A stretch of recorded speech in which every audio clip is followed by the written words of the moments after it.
Hello everyone. Our topic for this assignment is nutrition implications in anorexia nervosa. This is completed by Dharti and myself is Mariam Riaz.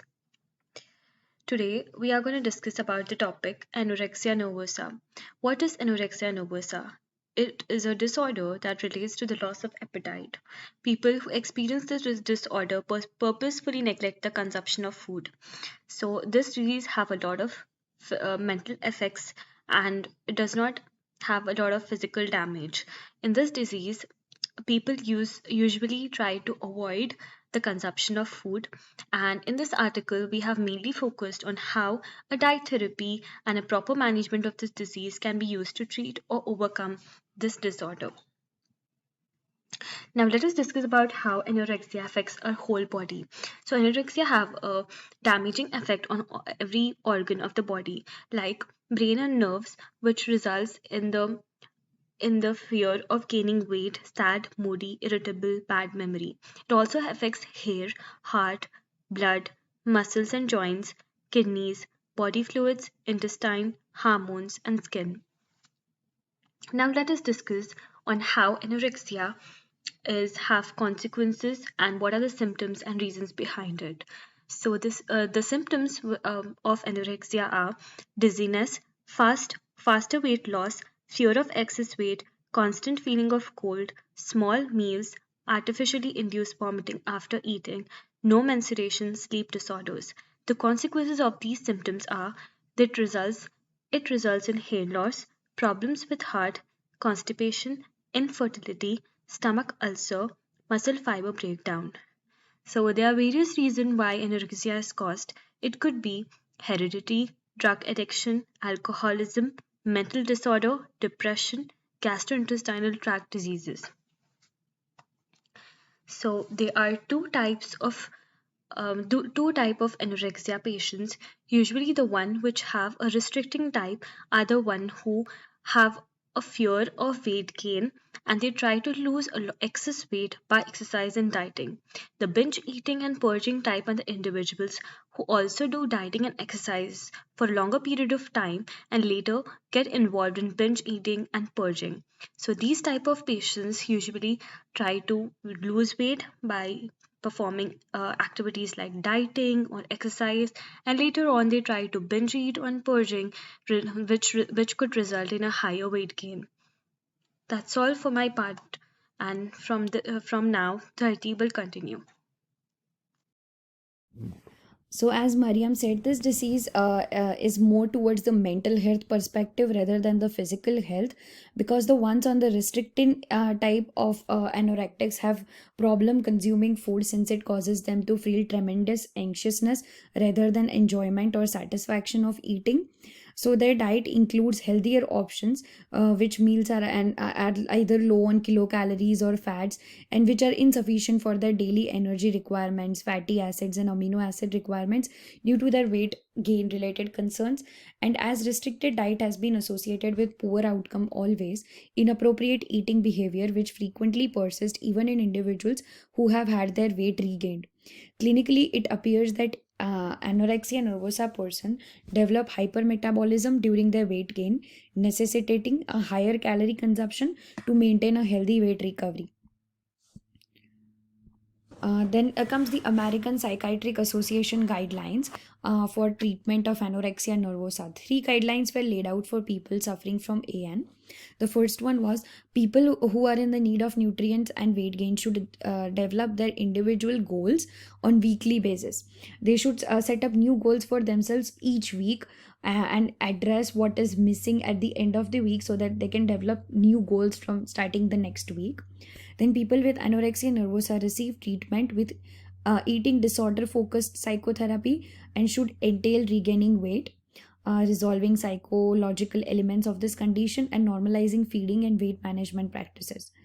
And it is also highly recommended that feeding disorder focused family treatment, it requires career education targeting at normalizing eating and weight control habits, as I just said, and regaining a normal weight, be utilized to treat teenagers and emerging adults with anorexia nervosa who have committed caregivers.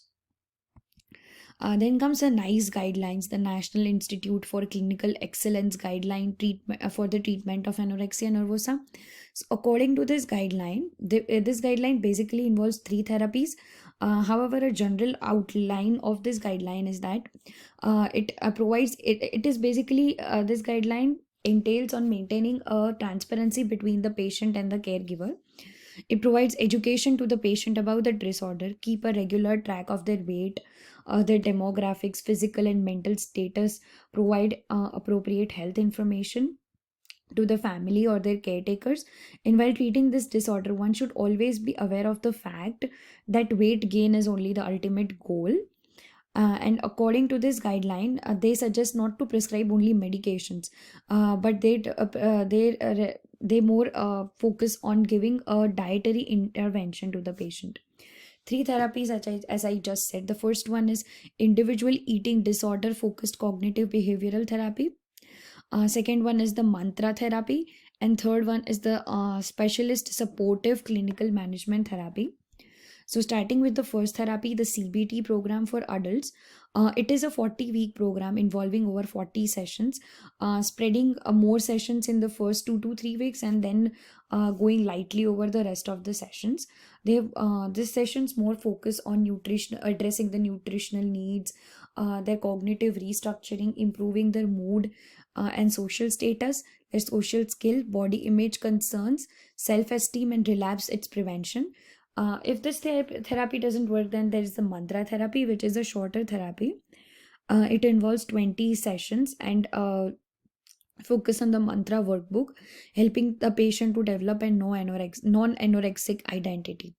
It encourages the patient to become ready for the treatment, and when they become ready, they try to address their nutritional concerns. The third one is similar to the mantra therapy. It is also a 20-week program which involves 20 sessions, which aims at improving the relations between the patient and the practitioner. Under this therapy, the patient has the right to select what type of treatment should be incorporated into them, like to select their own treatment regime. These outcomes include weight gain and then maintaining the healthy weight.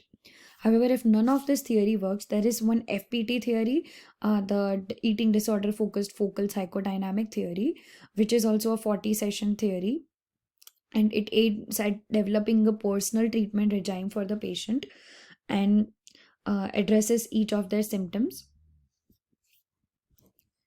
Then there is a dietary advice for people with anorexia nervosa. Patients should often consume their age-specific multivitamin and minerals supplements.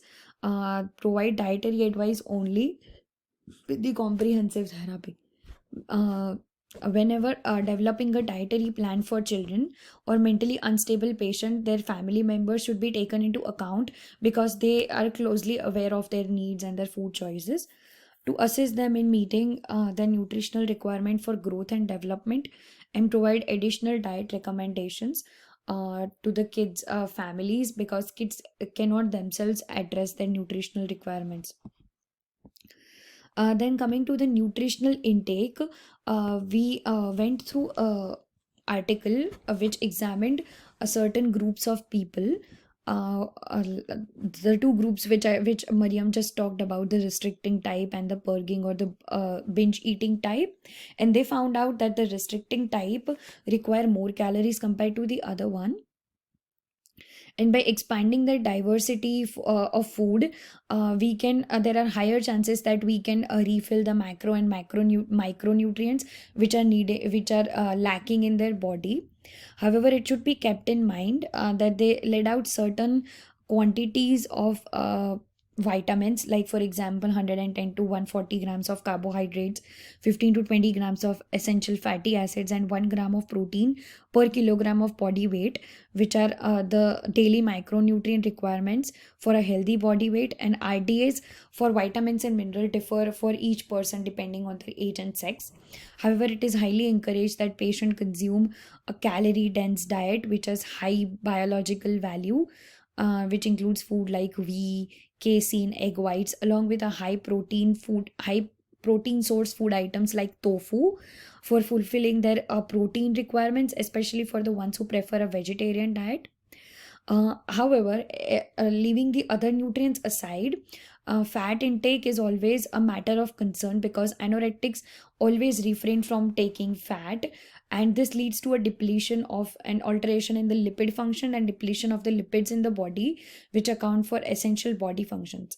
Therefore, patients are encouraged to consume lipid rich food also when they are on their treatment. All other lipids are mainly synthesized in the body, but only these three lipids, the linoleic acid, linolenic acid, and omega 3 polyunsaturated fatty acids, are the one which are to be obtained from external food sources, and it is present in high amount in fish, meat, and eggs. However, again, as those who consume a vegetarian diet need to use additional supplement for this three kind of fat, because it is not possible to obtain it mostly from vegetarian sources. Here are the references that we used for preparing our presentation. Hope you liked our presentation. Thank you.